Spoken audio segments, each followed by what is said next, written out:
আসসালামু আলাইকুম রহমতুল্লাহি ওয়া বারাকাতুহু। আলহামদুলিল্লাহ ওয়াসসালাতু ওয়াসসালামু আলা রাসূলিল্লাহ। যেখান থেকে যিনি শুনছেন ও দেখছেন প্রত্যেককে স্বাগত জানাই। রাসূল আকরাম সাল্লাল্লাহু আলাইহি ওয়াসাল্লাম বলেছেন, আন আবি হুরায়রা রাদিয়াল্লাহু তাআলা আনহু আন্নাহু ক্বালা রাসূলুল্লাহ সাল্লাল্লাহু আলাইহি ওয়াসাল্লাম ইযা দাখালা রমাদানু ফুতিহাত আবওয়াবুস সামাই ওয়া ফি riwayatin ফুতিহাত আবওয়াবুল জান্নাতি ওয়া গুল্লিকাত আবওয়াবু জাহান্নামা ওয়া সুলসিলাতিশ শায়াতিনু ওয়া ফি riwayatin ফুতিহাত আবওয়াবুর রাহমা মুত্তাফাকুন আলাইহি। বুখারী শরীফ এবং মুসলিম শরীফে বর্ণিত এই হাদিসটি বর্ণনা করেছেন হযরত আবু হুরায়রা রাদিয়াল্লাহু তাআলা আনহু। তিনি বলেন, যখন রমজান মাস এসে যায়, রমজান মাস শুরু হয়ে যায়, তখন আল্লাহ রাব্বুল আলামিন আকাশের দরজাগুলো খুলে দেন। অন্য একটি বর্ণনায় রয়েছে যে জান্নাতের দরওয়াজাগুলো খুলে দেন এবং জাহান্নামের দরওয়াজাগুলো বন্ধ করে দেন, আর শয়তানকে জিঞ্জিরাবদ্ধ করা হয়। অন্য একটি বর্ণনায় রয়েছে রহমতের দরওয়াজা সমূহ খুলে দেন। এই পবিত্র হাদিস দ্বারা আমরা এটি বুঝতে পারি যে আল্লাহ রাসূল সাল্লাল্লাহু আলাইহি ওয়াসাল্লাম বলেছেন, যখন রমজান মাস শুরু হয় তখন আল্লাহ রহমতের দরজা খুলে দেন, আকাশের দরজা খুলে দেন, জান্নাতের দরজা খুলে দেন এবং শয়তানকে জিঞ্জিরাবদ্ধ করে দেন। এর তাৎপর্য অপরিসীম। কারণ যেই বান্দা রমজানুল মুবারকে রোজা রাখবে, রোজা পালন করবে, আল্লাহ তার জন্য রহমতের দরজা খুলে দেন, জান্নাতের দরজা খুলে দেন, জাহান্নাম বন্ধ করে দেন এবং শয়তানকে বেঁধে রাখেন, যাতে করে শয়তান তার কুমন্ত্রণা দ্বারা বান্দাকে যেন বিভ্রান্ত না করতে পারে।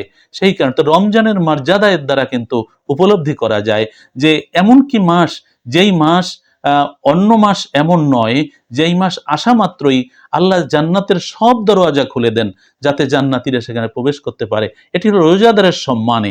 একই সাথে জাহান্নামের দরওয়াজা বন্ধ করে দেন। এটা হলো রোজাদারের সম্মানে, যে দেখো, তুমি যদি রোজা ঠিক মতন রাখো তাহলে আমি জান্নাতের দরওয়াজা তোমার জন্য খোলা রাখলাম, আর যদি তুমি ঠিকভাবে আমল করো তোমার জন্য জান্নাত সহজ হয়ে যাবে। অপরদিকে তুমি যেহেতু রোজাদার, তোমাকে আমি জাহান্নামে নিব না, দেখো জাহান্নামের দরওয়াজাগুলো বন্ধ করে দিয়েছি। তোমাকে শয়তান চিরদিন বিভ্রান্ত করে, মানুষের প্রকাশ্য শত্রু। ইন্নাশ শায়তানা লাকুম আদুউম মুবিন। এই শয়তান যাতে বিভ্রান্ত করতে তোমাকে না পারে, সেজন্য দেখো শয়তানকে আমি বেঁধে রেখেছি। আমাদের মনের মধ্যেও রয়েছে কিন্তু এক ধরনের শয়তান। সেই মনের কুপ্রবৃত্তি দ্বারা যেন আমরা বিভ্রান্ত না হই, শয়তান বাধা আছে। অতএব যদি আমরা মনের কুপ্রবৃত্তি দ্বারা বিভ্রান্ত হই, শয়তান তো এর দায় নেবে না।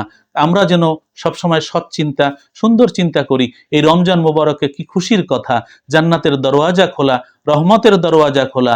আমরা যেন নেক আমল করি এবং ভালো কাজ করি। রমজানুল মোবারকের রোজা যেন সুন্দরভাবে হক অনুযায়ী এবং যেভাবে আল্লাহ পাক রব্বুল আলামিন বলেছেন, আল্লাহ রসুল যেভাবে নির্দেশনা দিয়েছেন সেভাবে রাখবার চেষ্টা করি। আল্লাহ পাক রব্বুল আলামিন আমাদের সেইভাবে রোজা রাখার তৌফিক দান করুন, আমাদের রোজাগুলো কবুল করুন এবং আমাদেরকে তৌফিক দিন, আমাদেরকে সেই যোগ্যতা দিন যাতে করে আল্লাহ রসুলের পছন্দনীয় রোজা আমরা পালন করতে পারি, সর্বরকম পাপাচার কামাচার থেকে বেঁচে থেকে আমাদের জীবনকে পুত পবিত্র আল্লাহর নবীর সুন্নাহ মোতাবেক গঠন করতে পারি।